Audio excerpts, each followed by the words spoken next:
Deep in the shadows, I know it's hard to put one foot in front of the other. Hi guys, CeeChronicles here. Welcome to the channel. I post fragrance related content on this platform and would very much appreciate you subscribing and joining the family. If you're returning, thank you so much for coming back.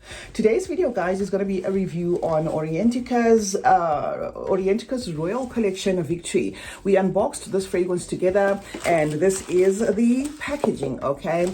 I am in love with Orientica and I have been collecting the Orientica fragrances. Now this is a close-up of the bottle and we are going to pump just 2 sprays because this is a second take. 2 sprays, guys, of this fragrance, and I'm going to tell you my thoughts. This is best described in example form than in what it's doing. First sprays there on my arm are a burst of freshness, a burst of cleanness, a fruitiness, and an intense sweetness. That is what to expect with those initial sprays. It comes off as very intense, and I can certainly say in my Orientica fragrance collection where I have a lot of these, this is by far the most intense fragrance of the lot yet. This is by far the most polarizing, the loudest, the one that is very beastly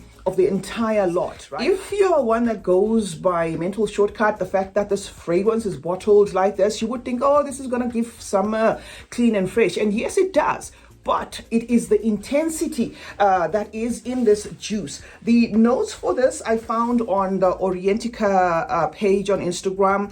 It lists saffron, blackcurrant, and cardamom at the top, and then the mid says cedarwood and rose, and it finishes off with patchouli, musk, and amber, right?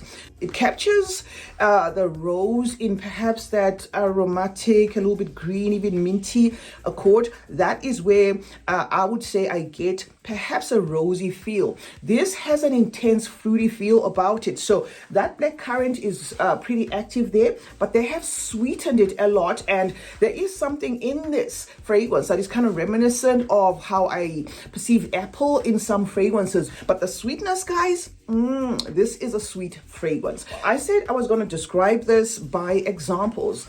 If you are big on bath and body self-care, especially shower gels and stuff, imagine a shower gel like, let's say, Radox. I'm going to give Radox as an example because I believe it's pretty international. I know the brand Radox in itself is a UK brand, but I think you can pretty much find it in a lot of countries. Imagine a Radox shower gel, a very thickened one.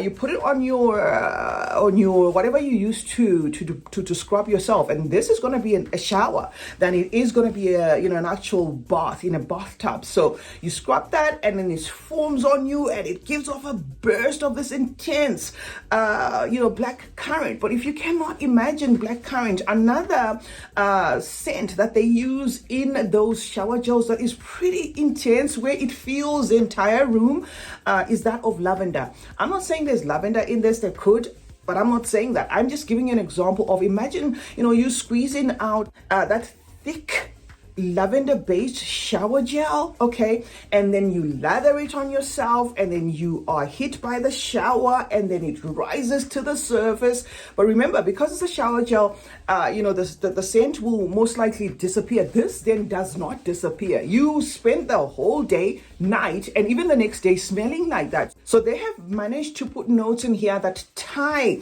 that soapy feel in its intensity, that laundry feel in its intensity, that Lux shower gel in its intensity. And patchouli also helps to tie that, which is something that they have put in on the note pyramid there. So I think they have gone on to add the note of ambroxan. Did I read ambrox? No, it says musk and amber. Okay, I think I'm perceiving ambroxan in this fragrance, which is interpreting as intensely clean and intensely fresh. Mental shortcut, a body of water, but it doesn't end there. It's like fresh laundry. It's like an intense soapiness. It's like a shower gel, a vivid shower gel and beyond. That is what I get from this. And it could be that Ambrox again that is giving this an animalic, even earthy feel, right? Even a spicy feel about this. Does seem like it's going to be a no-brainer for the gents out there, but the sweetness could very much make it a fragrance that women will like and wear. I am wearing mine sparingly because, as I said, it's very pushy, it's very strong, can have the wearer in a push and pull, and even maybe the people around you smelling this one intensely. So yes, it's going to be very aromatic, fresh, green, even crisp for some noses, but certainly sweet. Lastly, I always come here with fragrance examples on the market that I can liken a fragrance to. And disclaimer, I'm not saying this is a clone. I'm just going to drop a few examples there for those who may want to just see what it's most likely going to align with. If you have smelt Azzaro's Most Wanted, I get a vibe of that in this, but it's not like that because this is amplified by 10 in terms of intensity. And I remember coming here with a clone from Maison Alhambra of Bond Number 9's Lafayette Street. I don't have the real thing. I just had a whiff of that based on the clone. And I remember it was very difficult for me to describe that clone because at some point it was giving me cologne vibes. Then it was giving me fresh vibes. Then it was giving me clean vibes. Then it was giving me fruity vibes. And then, you know, a masculine feel, a minty feel, green feel, an earthy feel, and an aquatic feel. So that is what I sort of get, you know, from this fragrance. So certainly if you love Lafayette Street, if you love The Most Wanted by Azzaro, you're gonna love this fragrance. But imagine everything in those fragrances amplified, because that is what you get. This is a beast performing fragrance. This is a fragrance that a little goes a long way. You could easily tickle people's noses the wrong way if you overspray this. You could even borderline tickle your own nose the wrong way if you overspray this, because this, as I put it on my skin, I'm going to have to wash it off for it to go away. This is so long lasting, guys. It sticks on the skin, on the clothes. It's even worse.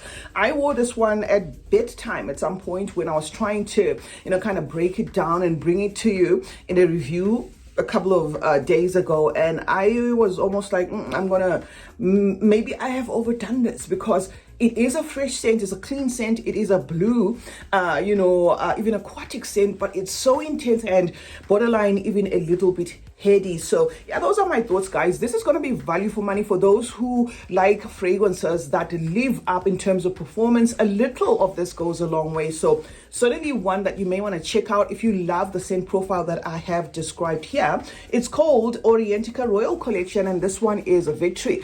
Does look like Orientica is dropping the square bottles now. They have launched another one that's, I think it's black or gray or something, but it's silver. I think it's silver and black or something. If we get our hands on that, we're going to drop that one here too, and perhaps compare the three, which is this one, the other one that I came with that was gold, and the black bottle, and then you can maybe perhaps make an informed decision based on that. CeeChronicles is my name. Thank you so much, guys, for joining me today. Let's meet in the comment section where we discuss more about fragrances. Do you have this fragrance? What are your thoughts on it? I would love to know. Remember to turn on post notifications, guys. That way you get to be notified anytime I upload a video. Like and share this one. And remember, guys, that smelling good is a form of good manners. Cheers.